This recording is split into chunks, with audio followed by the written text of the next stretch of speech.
recent years, this is perhaps even more true of civil servants. Several existing authors and those who are currently in the process of joining that league are perhaps seated here in this very hall today. While many government officers tend to pen down their memoirs based on their experiences in government, some have ventured to enter the literary world on the basis of their innate talents. Srimati Sumita Misra, who is an able administrator in her own right, has forayed into the second category of what might be referred to as bureaucratic authors. In A Life of Light, she has come out with a pleasant and thoughtful collection of poems written over the years whenever her work-related duties permitted her some breathing space. A Life of Light is thus a book that is refreshing both in its approach and in its outcome. Eminent author Khushwant Singh states in the foreword to the book, and I quote, "Her writing displays a powerful yet endearing mixture of simplicity and depth.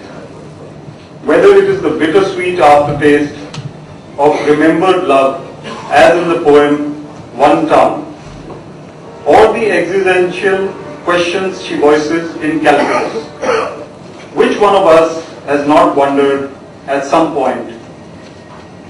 My life seems an encroachment on myself, not an expression of it. There must be a technique to living that some rare strides do it so easily."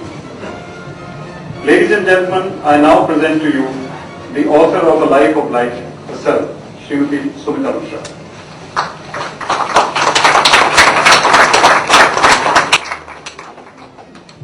Permanent Secretary Shri Mahendra Kumar, my mother, Professor P.K. Misra, my publisher, Mr. Harish Jain, all my esteemed seniors and colleagues, my friends, members of the press, ladies and gentlemen. To dream a dream and see it realized is a great feeling. The kind of feeling, the mixture of joy and triumph, which I think we experienced collectively very recently when India won the World Cup, for example. A long wait, 28 years, and finally victory. But to experience or achieve the unimagined, I think that's even more thrilling.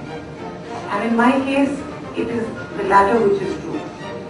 I, for one, had never imagined that I would be standing here in the Raj Bhavan, having His Excellency launch my book of poems, seeing in front of me so many affectionate faces, the faces of my family, my friends, my seniors, my well-wishers, and all I can say is I'm really touched, I'm very honored by your presence, and I thank you for being here today.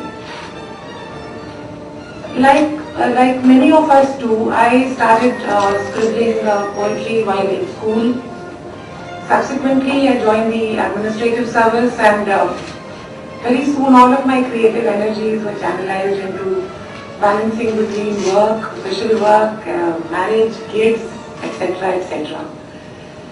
Luckily, or unluckily, I don't know, depending on whether you like my poems or not, the muse had not entirely deserted me.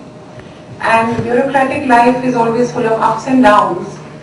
And I think it was during some of the downs, some posting which gave me a little more time, that poetry and I met up again and rekindled our romance, so to speak. I would have, I think, been happy to continue writing, as Sant Tulsidas says, Swanta Sukhai, happy scribbling and expressing my feelings from time to time. Then one day on impulse, and this is actually how it happened, I just got some poems typed out, wrote a covering letter and posted them off to Shri Khushwant Singh just for an opinion. I didn't even expect a reply. But a week or so later, I got a handwritten letter, very dense, indecipherable handwriting, praising my work and asking me to come and meet him, which I did. Over time, showed him some more poems, and I think it is just his nagging, and I'm using the word nagging, which has been instrumental in me overcoming my own reluctance or hesitation or shyness about poems, whatever you call it, and actually taking the literary plunge, if I can say that. But when I decided to publish, finally, I found that very few publishers are willing to take the risk of publishing poetry. Poetry doesn't sell. Who reads poetry now? Who has the time for it? So this is what I was told. And it seemed to me that it was as if today's cacophonous world, our frantic lives, had invaded our inner spaces as well. And it is in those inner spaces, in the silence and music of those inner spaces, that a poem tiptoes out.